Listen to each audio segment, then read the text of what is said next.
हे कृष्ण गोविंद हरे मुरारे, हे नाथ नारायण वासुदेव। प्रज्ञा ज्योतिष शोध संस्थान के सभी दर्शकों का स्वागत है। आज हम कार्तिक कृष्ण पक्ष रमा एकादशी के व्रत और उसके महात्म्य के बारे में आप लोगों को पौराणिक जानकारी देंगे। कृपया ध्यानपूर्वक सुने।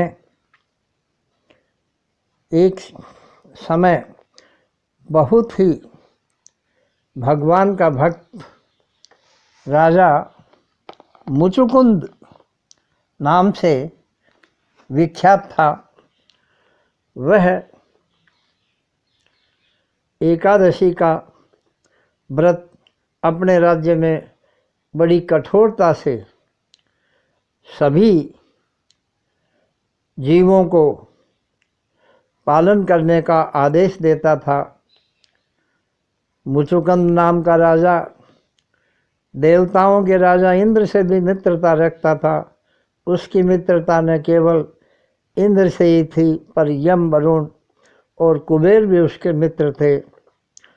भगवान का भक्त विभीषण भी उसके साथ मैत्री भाव रखता था। इस तरह से वह राजा बड़ा वैष्णव था और उसने अपने राज्य में ये कठोर व्यवस्था कर रखी थी कि एकादशी के दिन कोई मनुष्य भोजन नहीं करेगा। यहाँ तक कि चतुरंगिणी सेना, हाथी, घोड़े, ऊंट और अन्य जीव भी उस दिन तृण, घास, जल ग्रहण नहीं करेंगे। मुचुकुंद नाम के राजा के एक चंद्रभागा नाम की पुत्री हुई, जो नदी बनकर आज भी बह रही है, जिसको चंद्रसेन नाम के एक सुंदर वर को कन्यादान किया था। वह कभी अपने ससुर के घर आया और संयोगवश उस दिन पवित्र एकादशी का दिन था।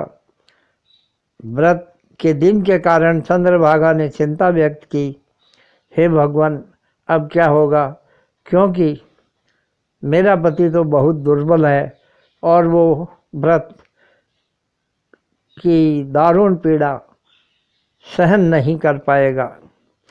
इधर उनको भूख सहन नहीं होगी और यहाँ पिता का शासन बहुत उग्र है, जिसके राज्य में दशमी के दिन ही ढोल बजाया जाता है कि कोई मनुष्य किसी भी तरह से एकादशी के दिन भोजन न करने पावे।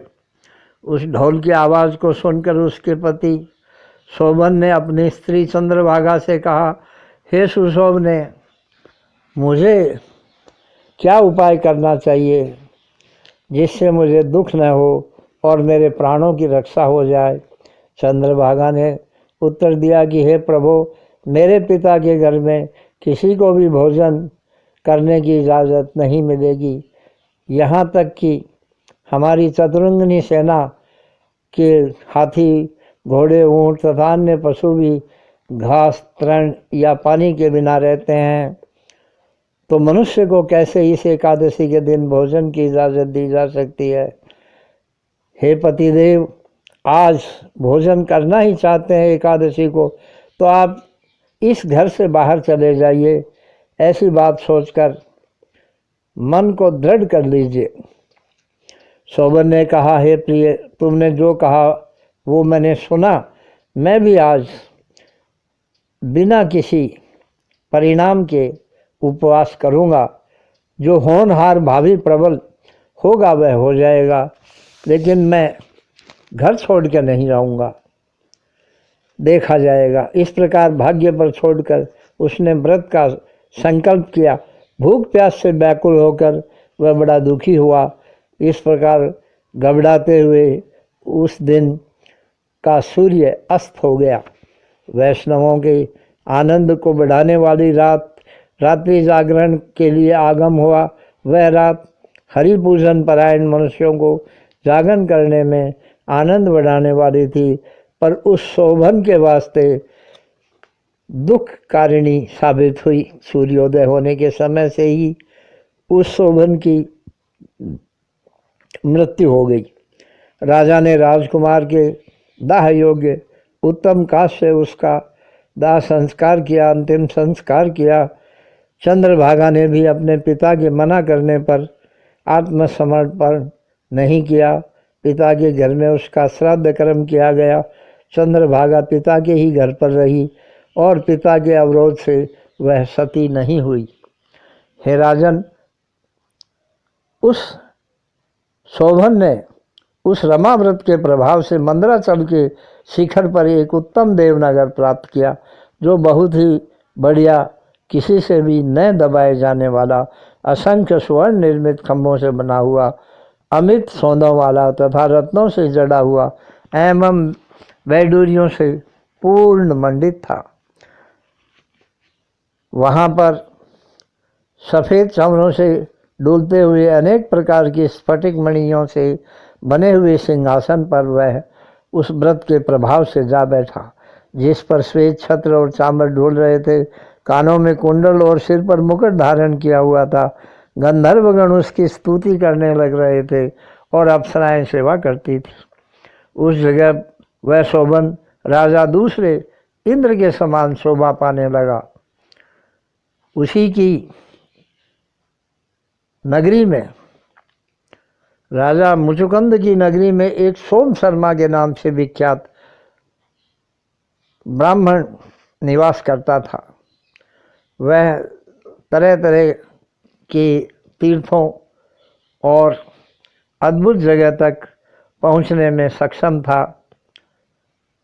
एक दिन तीर्थ यात्रा के प्रसंग में उस ब्राह्मण ने उस राजा के दामाद को वहीं पर दर्शन किए।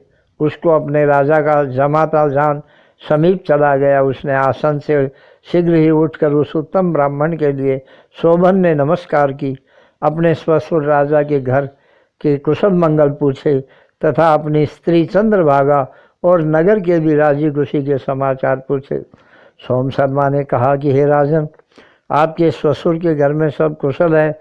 आपकी पत्नी चंद्रभागा भी भगवान के कीर्तन और आनंद में है और नगर में भी सब तरह से कुशल मंगल है। हे राजन, आप अपना समाचार कहिए। मुझे बड़ा आश्चर्य है कि ऐसी विचित्र और सुंदर नगरी कहीं किसी ने भी नहीं देखी। हे नृपति, आप इसको कहिए कि ये सब आपको किस पुण्य और प्रताप से मिला है। शोभन ने उत्तर दिया कि हे ब्राह्मण श्रेष्ठ, कार्तिक कृष्ण पक्ष की रमा नाम की एकादशी के उपवास से मैंने यह विनाशीपुर प्राप्त किया और जिससे स्थिर पुण्य का भोग मिले वैसा तुम यत्न करो। द्विजेंद्र ने कहा कि हे महाराज, ध्रुव और अध्रुव किस प्रकार होता है, इसका आप वर्णन करो। मैं उसी तरह से आपका कल्याण करूँगा। शोभन ने कहा कि मैंने ये व्रत बिना श्रद्धा के किया, जिससे अध्रुव फल मिला। अब जिस कर्म से ध्रुव फल की प्राप्ति होती है उसको सुनो। मुचुकुंद राजा की चंद्रभागा नाम की सुशोभना पुत्री है, वह आप जानते ही हैं। उसको जाकर ये सब वृत्तांत कहो तो वह अपनी एकादशी का फल मुझे देकर मेरे इस नगर को ध्रुव कर सकती है। यह सुनकर उस ब्राह्मण ने यह सब हाल मुचुकुंद की नगरी में आकर चंद्रभागा को बताया। उसने बड़े विस्मय से आंखें फाड़कर ब्राह्मण के वचन सुने और कहा, मैं कैसे विश्वास करूं? हे ब्राह्मण, आप सब ये प्रत्यक्ष की बात कर रहे हैं या आपने कोई स्वप्न इस बारे में देखा है? विद्वान सोम शर्मा ने उत्तर दिया कि हे पुत्री, मैंने तुम्हारे पति को महावन में प्रत्यक्ष देखा है। मैंने उनका बड़ा सुंदर देवताओं जैसा डराए जाने वाला नगर देखा है। न डराए जाने वाले नगर में वह अभी भी वहीं है, परंतु उसने ये अध्रुव बताकर स्थायी होने का आपसे उपाय कहा है, तो तुमको करना चाहिए। चंद्रभागा बोली कि हे महाराज, आप मुझे वहाँ ले चलिए। मेरे पति के दर्शन करना चाहती हूँ। आपने व्रत के पुण्य से पति के उस वैभव को ध्रुव करूँगी, ये मेरा दृढ़ विश्वास है। महाराज, हम दोनों का जैसे संयोग हो ऐसा प्रयत्न करो। हे विप्रश्रेष्ठ, आपको बहुत पुण्य होगा। वियुक्त को मिलाने से बहुत पुण्य होता है, इससे आपको भी बड़ा भारी पुण्य होगा। यह सुन सोम शर्मा उसके